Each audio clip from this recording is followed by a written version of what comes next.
Today, from inside the Dome, a top 5 matchup. The 4th-ranked and unbeaten Maryland Terrapins are in town to take on the 3-0 and number 5 in the country, Syracuse Orange. We mentioned face-offs for Syracuse. Mason Cohn, the transfer from Tufts, going against the veteran Luke Weirman, and Weirman gets the better of him initially and gets possession, but Syracuse will take it on the turnover. Joey Spallina, we mentioned him in the open, 22 in white. The offense goes through him, but there are a lot of pieces for Cuse, including that man right there, Michael Leo, takes the shot, and it's turned away by Maryland's goaltender McNaney. Still possession with Cuse. There's English, the transfer from Princeton, 15. We'll mention those two Canadians, English and Stevens, a lot. Shot goes high in the air, stays with Syracuse. Reversing it on the far side, inside Mall, stops not to take the shot. Here's Kelly. Quick ball movement by the Terps. Up top, couldn't get the shot off. Urksa had a mind to do it. Lost it on the transition. Maryland fighting forward in the middle of the field along with Syracuse, and the Orange come out of there with it. Your practices are more intense. These guys know their spots, and their number can be called. Spallina to the middle of the field. Tries to get a step on Zappatello. Can't do it, but gets it to the far side. Shot, score, Orange! Luke Roa finds the back of the net. Syracuse on top early. Sophomore Roa. Sophomore Spallina. He feels the pressure. I don't think Maryland needed to slide there, Cotter. I thought Zappatello was playing fine defense. He wasn't beat. Spallina will pick you apart if you slide too early. And Luke Roa, who is a righty, is about as two-handed as any player in college lacrosse. Look at him sling that lefty offside on Logan McNaney. Molliver gives chase and keeps possession with the Terps. Spanos.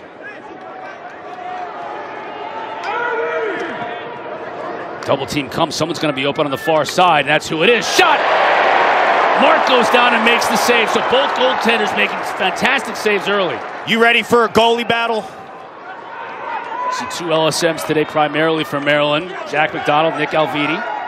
One of the transfers from Vermont. 3 transfers from Vermont, paying dividends on the defensive end for the Terps.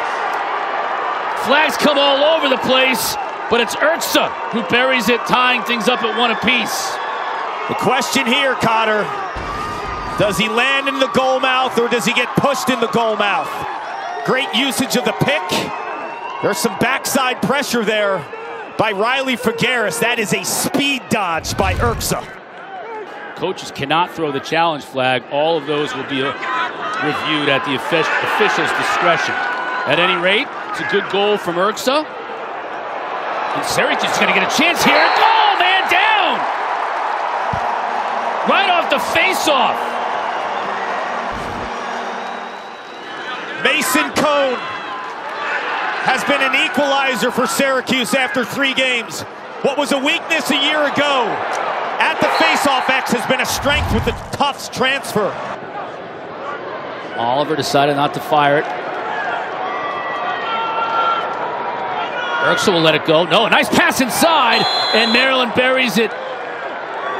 Looked like Urksa was going to shoot it, pulled the string a little bit, found Chorus right on the doorstep. We're seeing the maturation of Braden Urksa. He scores that first goal on a speed dodge. This time in the extra man, he's on the opposite side of the offensive set. He looks like a shooter.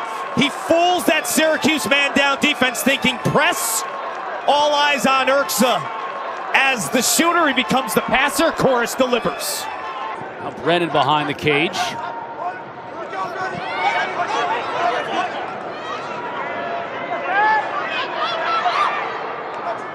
Good pass. Tough angle shot and a score!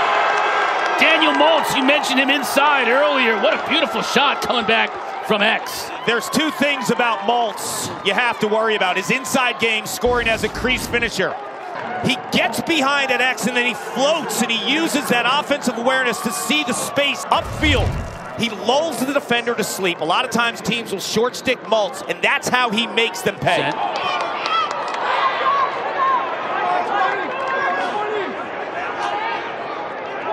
Shot clock still at 20 seconds. Great chance and a score by Maryland. Ball movement, as we would have expected from the start, Paul, has been fantastic. And Syracuse scoring his first of the day. We just showed the great Terp legends wearing the number 1. I'm not sure this team has one yet. Braden Erksa could be one day. But this team has depth. And they move the ball late in the shot clock, wearing down the Syracuse defense. And the awareness of Syracuse as a guy that's kind of waited his time.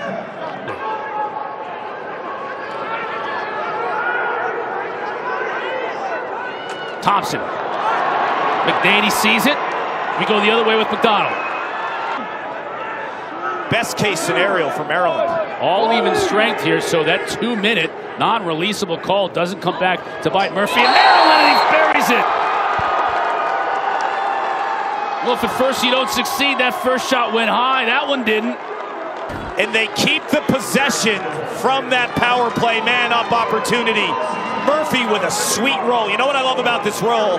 First of all, there's no contact here by Vinny Trujillo. You got to get up in the body. Murphy plants that right foot and in one motion kind of catapults and lets it go. Get it to Roa. Here comes Burt Whistle. He's got room to run if they can get it to him, and they do. Stevens, man, take a shot. McNaney was on it. I thought he could have shot earlier. Spolina trying to use the Thompson pick. Rolls back to his right. McNaney sees it all the way. If you see Joey Spolina make that move, a lot of times he comes up left side goal line extended and he goes behind the back. He increases his angle, and a lot of times that would be low and away on a lefty goalie. Still 20 to shoot. Hiltz, maybe for the first time today, got open, but the pass looked like Roulet wasn't looking for it. And then Logan Wisnauskas and the Jared Bernhardts of the world, they learn from the prior leaders how it's done. Erksa got free. There's Mark. Okay. You'll watch, Syracuse likes to dodge with their midfielders on a 45-degree angle between 2 and 3 o'clock, because then it allows Spolina to be behind the cage in some hung positions, and Ajax, wow, kicks it to himself, now trying to pick up the loose ball in the corner. Does it. Lacrosse turnover, and that's a hell of a ground ball.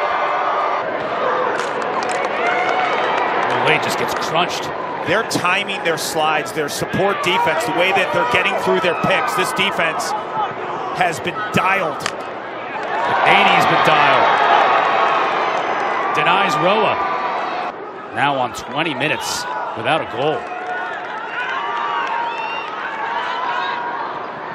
Leo down the alley. Forced wide. That's going to be a flag. And he scores! And a hit to the head to boot. That was smoke. The second it came off of Leo's stick, this shot was unstoppable. McNaney has been incredible, but you see the release too. Watch the end part of this release. It's cradle, cradle, cradle, and then in that motion of that last cradle, looks like he's going to take another step upfield, and then the deception in the answer with Michael Leo. What a shot. Thompson up top.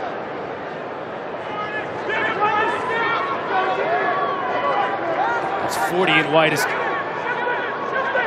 going to be a Kellogg specialist, and Syracuse scores. Maryland's packing it in, daring for someone to shoot from the outside. How about the versatility of Seven White? The shot prior that he scored was a three-quarter release that stung the top shelf. This time, McNaney thinks he might be going high to that same spot. Where does he shoot, Cotter? Low. These guys are selling out, Cotter.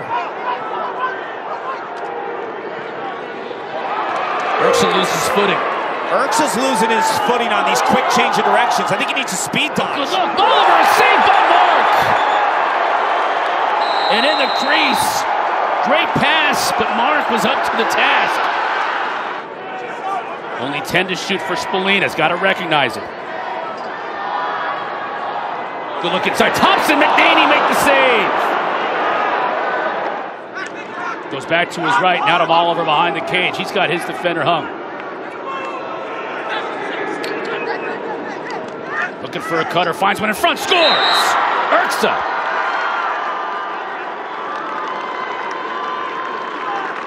Cotter, when you cut in that position, typically you want the stick on the outside shooting lefty. Erks is a righty. He never puts it to the outside, keeps it inside, but look how quick the release is. And what he does a beautiful job of is he continues to go towards the goal when he catches that. If you're a right-hander and you fade away, you've lost your angle. Erksa knows if he's going to keep it in his strong hand, he has to stay as north-south as possible on that cut. I liked him following Chorus, too. He followed right on Chorus's hip. Syracuse bit for the first cut. He was the second. Weirman, not afraid to shoot. Instead, he gets it to Chorus on the far side, and Mark makes the save. They are playing really sound lacrosse. I mean, they've held Maryland to 6 goals. 5 in the first half. They've done their job. The offense needs to step up. Twister! That's the second outstanding goal we've seen on the night from Roa. The timing of this twister is what makes it happen. He's out of angle. No shot. Can't put in his left hand because he's going to get checked. If he changes to his left, it's in front of his body, he gets checked. The last second twister, and the timing is perfection right here. That increases his angle as if he was to shoot left-handed. But he didn't have the time to make the switch, Cotter, so it's either backhand behind the back or it's twister. And tonight it's twister.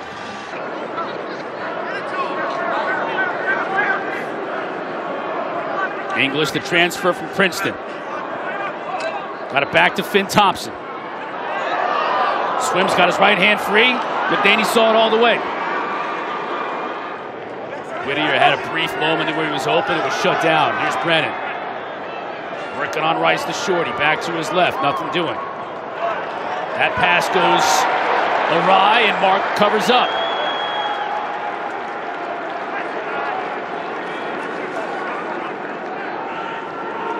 11 turnovers on the day for Maryland. Figueres picked off. Not a good look. Alviti, here he comes. That's a horrible turnover. Oliver. Oh, good luck! Erksa couldn't finish it as Mark made a great save. Mark bailed Figueres out. Figueres owes Mark dinner. That was a hell of a pass, too.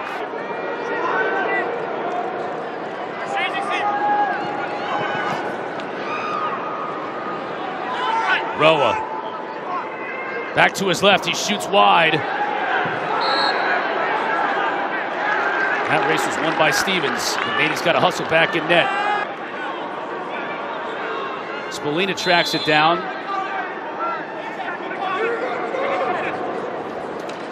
Spallina got room with the pick, and he scores. That pick finally freed 22 up. We talk about deception. That's the equalizer on an incredible goalie. You come in and you shoot without a fake. You shoot without changing levels. You are toast.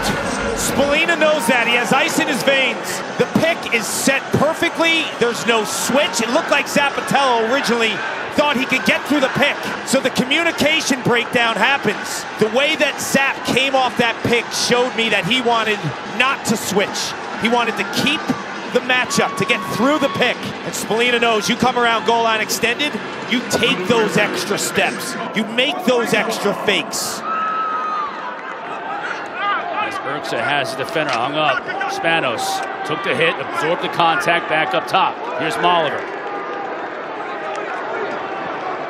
Erksa GLE is going to go behind the cage. Molliver up top. Pass!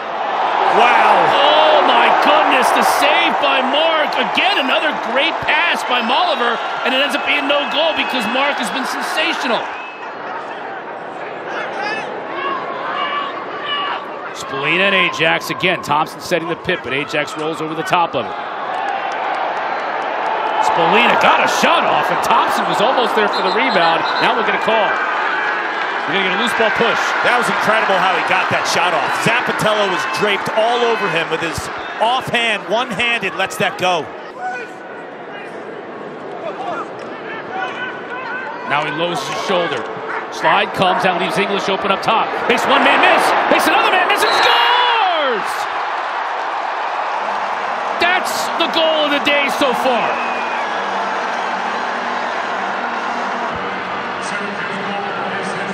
This is amazing. Who needs a left hand when you're Sammy English? They talked about the two Princeton transfer middies. We're going to change the complexity of this team. The Dome is alive, it's rocking. Welcome to the Dome, Sammy English.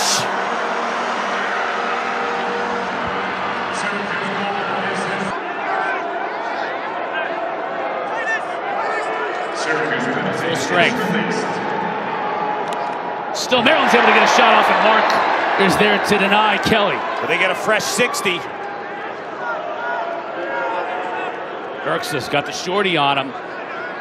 Gets by him, but has no angle. But a nice pass to far side, and a goal.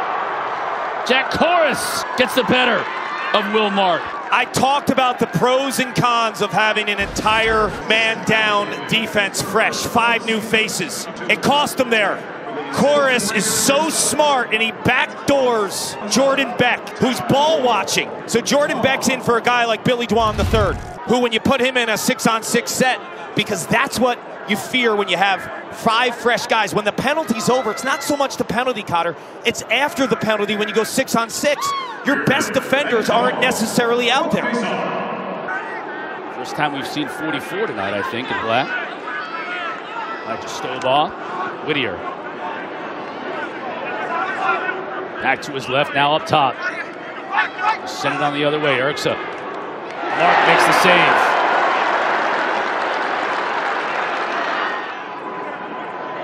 Over to Stevens. Back to his right, but didn't have a shot. Now here's Spallina. Good look, fast, scores. That was ping pong passing, and Burt Whistle buried it. The suddenness of Spallina as a passer. That little shift in Ajax not getting on his hands allows him to be patient. If you're Ajax, you have to engage there. You've got to get on Spallina's hands. If you don't get on his hands, he will feast. He's too good at surveying where his offensive players are and where they will be. So good with the body, Zappatello. Look at his feet, too. Never overplays. Leo shoots. McNaney. Follow-up goes over the top.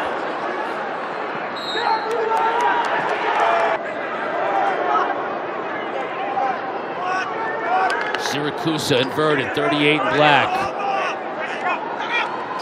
Scores! And it's Erksa.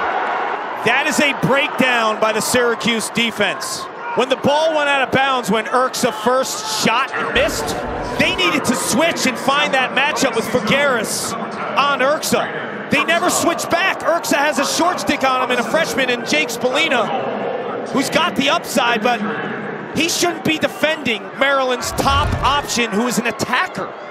That is a breakdown in communication. Off a shot, I thought Hiltz was really smart to box out, but not go too far behind the end line. Roa scores on the run. He's showing us the full repertoire tonight. Lefty step down, righty twister, lefty on the run. A master class in terms of shooting versatility. The two-handed gem from St. John's in Maryland. What an absolute hammer. And the release was nasty. And the action to get the ball quickly into the offensive end. Weirman can't shoot. He opts to pass off and sub off. Erksa feels it, shoots, scores! He's too fast, Cotter. I've been saying it all night. The speed kills. Figueres, who's defending him, was out with an ACL injury his true freshman season. He's back, and he's their #1 cover defender. You see the first step and then the blazing speed to get above goal line extended, and then the jumper. Honestly, I think if you're Syracuse, you might want to deny him the ball at X. Make it really hard for him to get the ball. That's his 6th point, but I just don't think anyone on this field can defend him. So he's got the experience. He was a starter a season ago. You have some depth there if you're Syracuse. Yeah, 2-time team captain as well, Cart. So it's not a drop.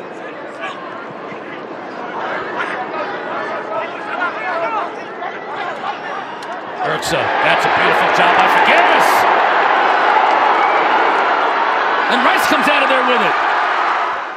Finn's frustrated a little bit at his shooting today.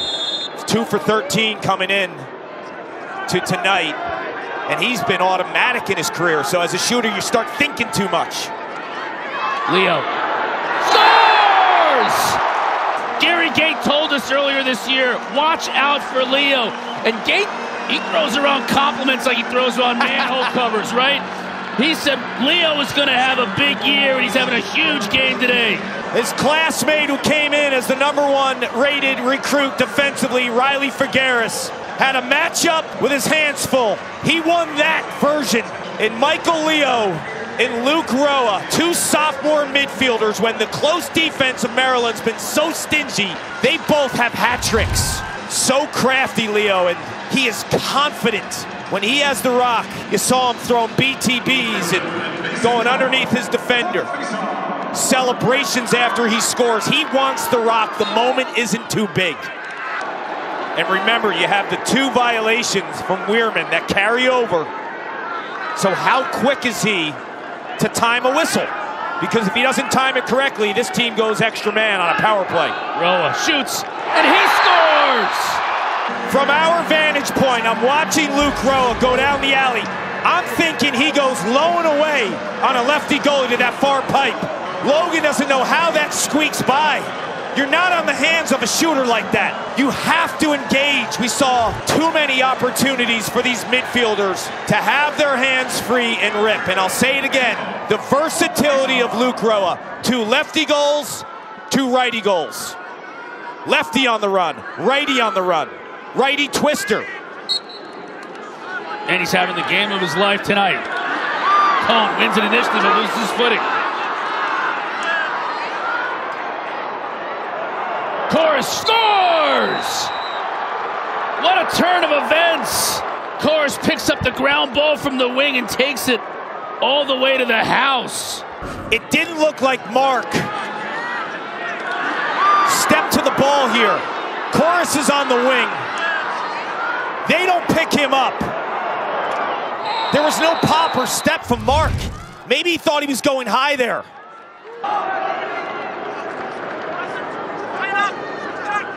Hiltz, back to Spallina. Had a step, now rolls back, shoots. McNaney's there to make the save. Spallina got it back. Couldn't get anything on that second shot after the rebound. That's Kelly and Urza, near side to Murph.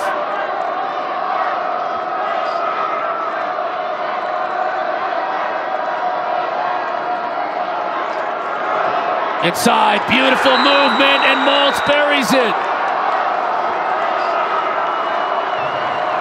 What did you just tell us might happen? Maltz inside? Balanced extra man units have an outside threat, and they have someone who can it and deliver in the paint. But the Terps, it's the 5th-year senior, Daniel Maltz, tying it at 11. Well, they have to play the standard in the sport tonight. John Tillman and the Maryland Terps, over the last decade, no team has won like them. Urza got caught.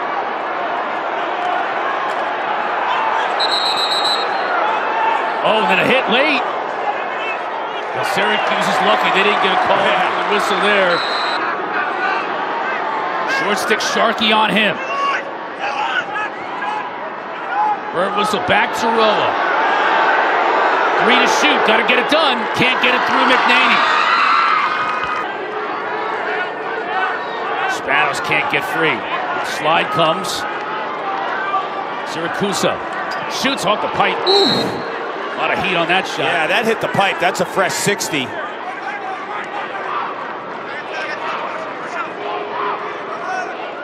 Oliver, checked by Kakemo. Good to see him back in the game. 28 in white. After he hobbled off moments ago, Spanos defender falls down. He gets a little bit of an inch, and he makes the most of it. Clark, what quick thinking. Defender fell down. He immediately went to the rack. Spanos is so comfortable in that spot. Nate Levine, 34 in white, a reserve long stick midi and close defender a year ago. Now is a short stick because of the depth issues. Spanos is a former high school attackman who's so comfortable back at X. I watched this kid in high school. His eyes are always up. He understands space back there. And to your point, once he got Levine on that stutter, the low angle shot with the left hand, Spanos delivers. Over to Hiltz. Hiltz angling to the goal. He's going to roll back. Defended well as Canfield's all over. Moulet scores! Wow! The perseverance of Owen Hiltz. He's getting mugged here on this matchup. The physicality. He kept his balance. And Christian Moulet, who is a left-handed player, cut him with his offhand and scores an incredible goal on the crease. Gate feels it, the dome feels it, and on a quiet night for the attack unit, Moulet comes up with a monster of a goal. Syracuse wanted to use a chorus pick, didn't get it. Here comes Urxa. Trying to run by Figueres, can't do that. Spanos, inside to Oliver, just can't get it to go. 2 seconds, that's gonna do it. Expect anything else, overtime from the Dome. Cone and Weirman, they've been battling all night long, and it continues into the overtime. Weirman wins it to himself. He can shoot, instead he passes it off, and boy, I thought that might have been the opportunity for Oliver. Clark's gonna maul me when the game winner goes in, I promise you. That was high, no call. Might have been his teammates. Syracuse loses it. Dwan picks it out of the air. Now he gets leveled. Kakemo comes out of there with it. What a ground ball by Billy Dwan III. He got hammered some way. He was able to hold it and goose it. And he's got sky-high confidence. Nick Red will check him. He might not give this ball up. Gives it to Hiltz. Now back to Leo. Watch Hiltz on the pick game here. Leo dives, scores the game winner! The officials will be talking it over. No, they'll wave it off. They're waving it off. They'll wave it off for in the crease.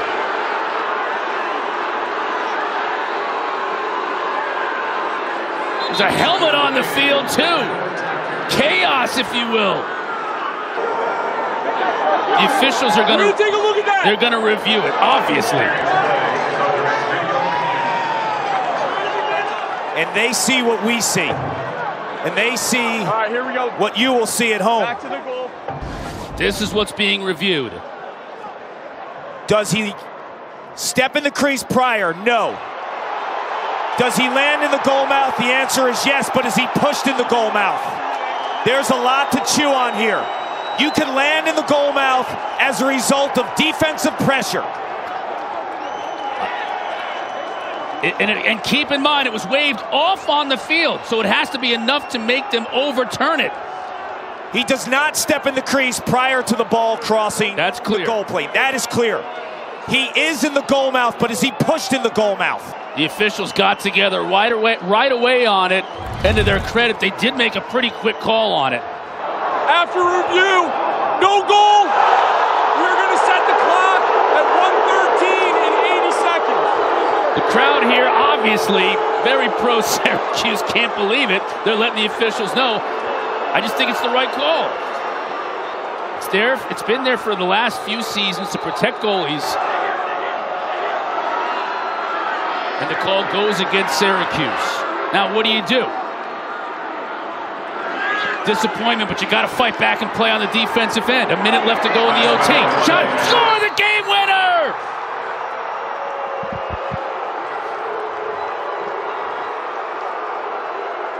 D-Mini George Stamos, of all things. I mean, of all players. Who could it possibly be for the game winner for Testudo? And it's George Stamos.